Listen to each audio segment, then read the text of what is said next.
What up, Internet? New World's patch 1.0.3 is finally here, and guess what? It brings us character transfer services and opens up a lot of worlds so we can finally play with our friends. So let's jump in and see what this patch has to offer.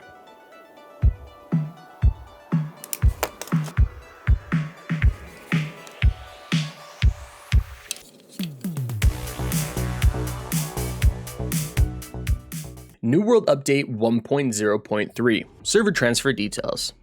Greetings, adventurers. With this update, we have laid the final groundwork for the server transfer feature.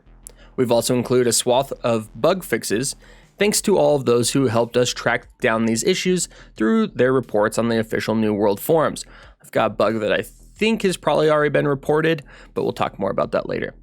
Before we dive into the details on exactly how the server transfer system works, our plan to roll it out to all regions, and our list of bug fixes, we want to thank everyone who has supported New World in our first few weeks after launch.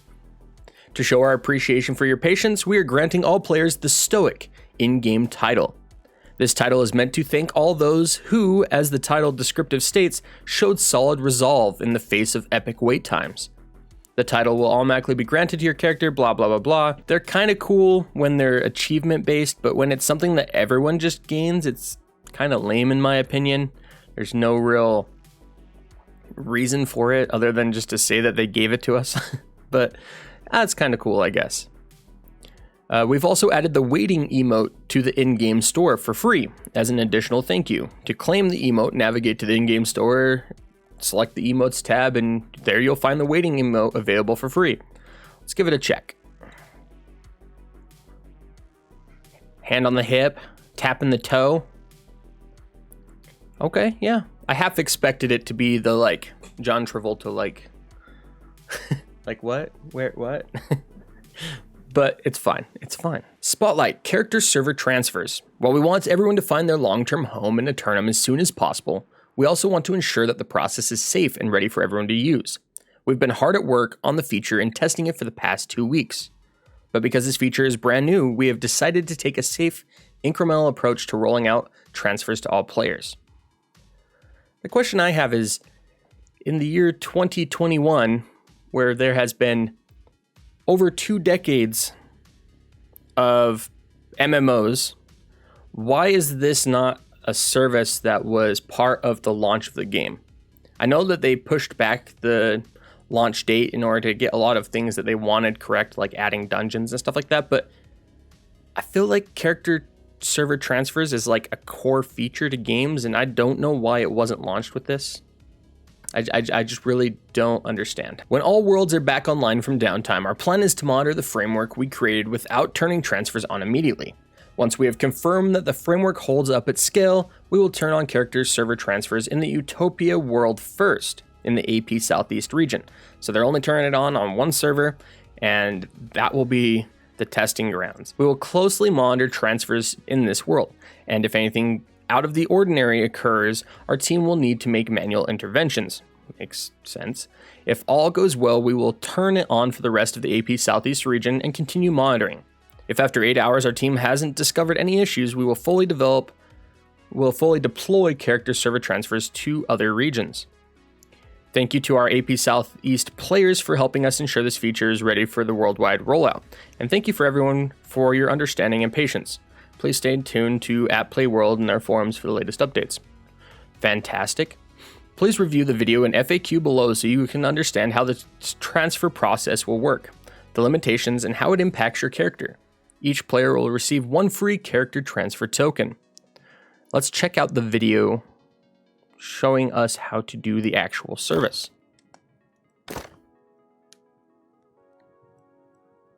So you're down to world transfers, makes sense. Then you have 1 free use.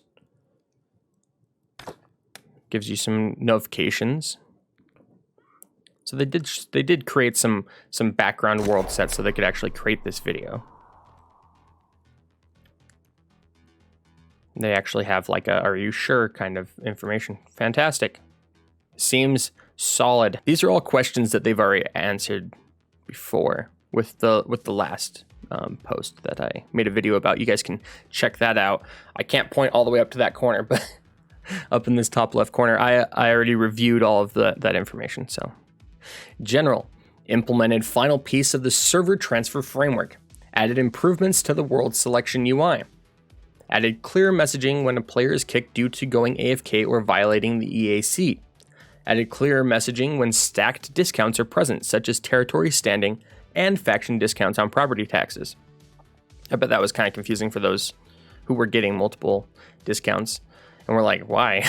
I mean, you don't think too much about it when you've got additional discounts, but it could raise some questions. Implemented back-end changes to help our team investigate concerns around the client performance in war. That's good. Adjusted respawn timer on Boatswain, Ambrose, and other various elite enemies throughout the world. I know a lot of them had some like instant respawn timers, and I think some of them were based on the number of players in the surrounding area, so that they would have a faster respawn timer if there were more people. But some of them were ridiculous to the point where the character, as soon as the animation for the character's death happened, it would spawn a new one. And so people were actually just XP farming off a single mob. Seems super boring, but probably super efficient. In the depths, players must now be in the arena to damage Thorpe. Okay. An error message now appears when players attempt to buy their own items in the trading post. I wonder how many people bought their own items and lost money because of it. Reverted a chest/loot change from update 1.0.2 that was causing too many refining reagents to roll from chests. I think they did increase the drop rate, so they probably just moved it back. Adjusted the volume on the Amazon Games splash screen. That was super loud when you would open the game. I'm glad that they did that. Armor is now limited to one weapon mastery perk on a single item. Previously, you could have a perk for different weapons. Weapon mastery perks will not be removed from items that existed before this update. Interesting. So there's going to be some legacy items out there that may have weapon mastery perks on more than one item. Added general performance improvements for visual effects, visual artifacts, and graphic settings. Okay. Just general performance improvements. Fantastic. Dies are now removed from items upon trade with a warning message present. Okay. The time to declare war. Timer will now visually pauses to make it clear when an invasion is imminent but not yet scheduled. Territory remains in a conflict state after invasions and war can be declared. Bug fixes. So one of the bugs that I ran into recently, and I'm not sure, I don't think it worked this way beforehand, but if you're wielding a shield, you gain the stats for that shield. But once you put the shield onto your back, even if you're wielding a sword and shield as one of your two weapons, as soon as you put that shield on your back, you lose the stats from that shield. Pretty sure it's a bug. Bug fixes, general bug fixes. Fixed issues with the T4 and T5 Azoth staffs. Go close those high-level portals. Interesting. Wonder if there just wasn't the ability to close them at all, or if it was just in certain regions. Fixed an issue causing the abandoning event notification to persist. I thought they already fixed that. Fixed a housing UI issue. The UI now correctly shows the property taxes are subject to the full price of the home and not impacted by the first time home buyer discount. Really? Because I was under the impression it was the other way around. The UI definitely shows that you get a discount with your first home purchase on both the price and the property taxes that you have to pay weekly. That's super confusing for new players. Fixed issues with early game spawning. The watchtower respawn point is replaced by the settlement after it has been discovered. Players no longer incorrectly spawn at a watchtower after selecting to respawn at a settlement. That would be pretty frustrating. Fixed various localization issues throughout the game. Fixed an issue where not all items for town projects were consumed when completing the mission. Your bag just builds up, and then I guess you could turn it in again. Wow, turn in town project items multiple times. Resolved login errors that prevented players from accessing their characters. Wow. Fixed an issue that caused arena keys to not drop as intended. Fixed an issue that caused the runic bear armor to not be appropriately dyed during wars. So What team is that guy on? Nobody knows. Fixed a pet placement issue. Pets placed in an otherwise empty house now remain in the home after the player logs out, instead of returning the pet to the player's inventory. The pet just wants to go with you. You're logging out, the pet just wants to come with. Jerks. AP Southeast servers now display the correct time zone in-game. Seems like something that would have been caught and fixed earlier on, but okay. Fixed an issue that caused company invites to persist after decline/accept. I've had several invites to a company sitting in my company like requests tab. And every time I log in, I have that little red notification bubble saying, hey, you have a notification in your social tab. And I go to click on it, and no, I do not. I just have people who have invited me to a company, even though I'm in a company, and every time I press decline, it says, you cannot leave your company, like you have to give up the governor title. And I'm like, no, I don't want to join this new company. I just want to leave. I just want to delete the notification. And I guess this is part of the issue, is just the fact that they were persisting. So I will have to try that out and see if now declining the invitation also removes it, because as far as I was aware, it looked like it was a bug just in terms of general interaction as a governor of a company trying to interact with an invite. Fixed an issue that caused bonds to stack forever. One big cat at a time, please. Update. Our team was able to include a few other urgent fixes into this week's update. The following issues have been fixed.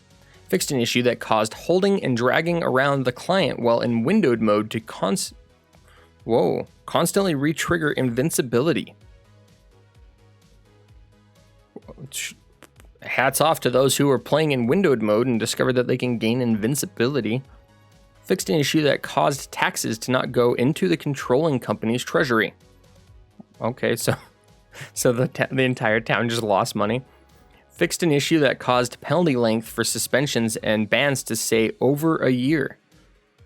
Was that an issue, or did they just get so much backlash from having penalty length of over a year that they're like, okay, we're just going to remove that?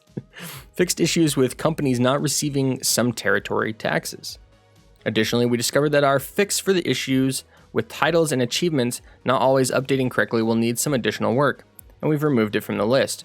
We'll continue to work on a fix for this issue and many more to release in future updates. I did notice that I was having to do that again. I was having to go through and clear my notification for my titles. Speculative fixes. The fixes listed below are tentative fixes and mitigations.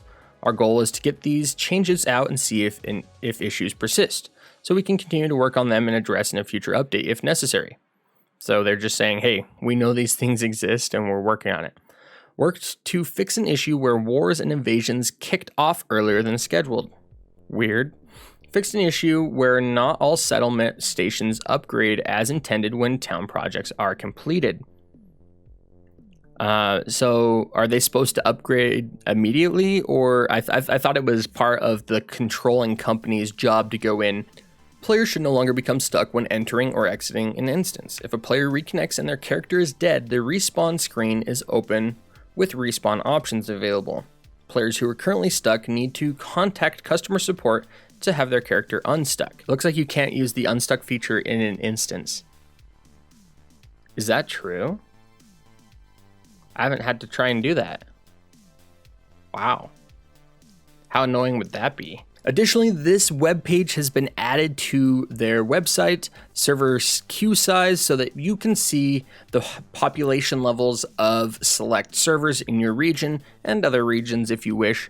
The surprising thing here is a lot of the servers were at a locked capacity. They were full so that players couldn't create new characters on them. It appears that a lot of the servers are actually now in a low population state, which worries me a little bit in terms of, did they expand too quickly? Did locking and creating servers to be full even though they weren't something that was sort of a detriment? I don't think we'll have to really worry too much because they already have the framework for combining servers. It is a little concerning seeing how many are low, and I wonder what that threshold actually is. But if we take a look at some of these other regions, you can see the ratio in terms of how many servers are actually low. So that is all of the information we got from update patch 1.0.3. The big headline information is server transfers are now available. You got a title for all of the craziness that we've gone through, a new free emote, and a lot of the servers have been opened up and they're no longer in a full status, allowing you to create characters there and go play with your friends. So go play with your friends, enjoy the game, leave some comments down below letting me know what you guys think about this update and all of the information that I included, and I will catch you guys in the next video.